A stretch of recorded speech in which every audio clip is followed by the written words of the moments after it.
Stephany's arrangement of the ancient Babylonian myth of creation is much more approachable and readable than what I remember of my 1990s grad school days.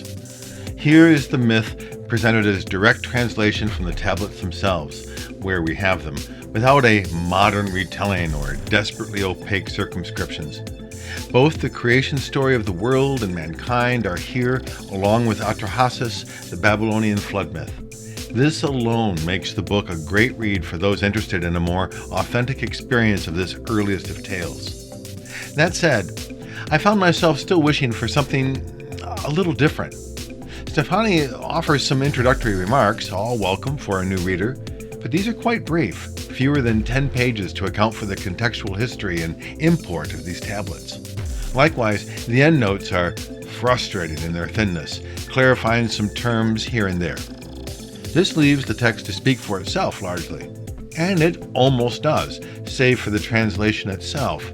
Stephany chose to complete the translations by filling in the missing lines with best guesses or lines from other texts of similar nature. Sometimes this is just a line or two, sometimes it's a gap of 20 or more lines.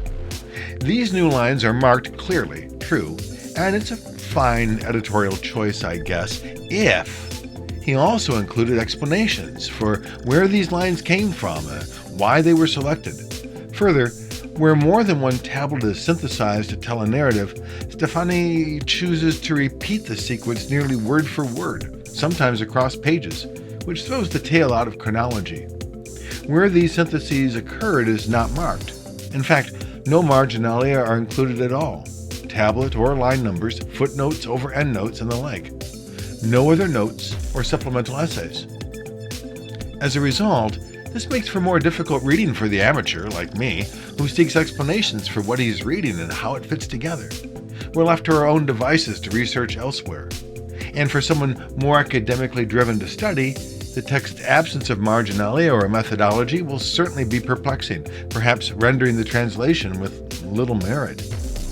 On the positive side, if you are a reader who wants to see how Babylon's myth is really brought to us and won't question the translation or archaeology of it, this is a fine and relatively quick read.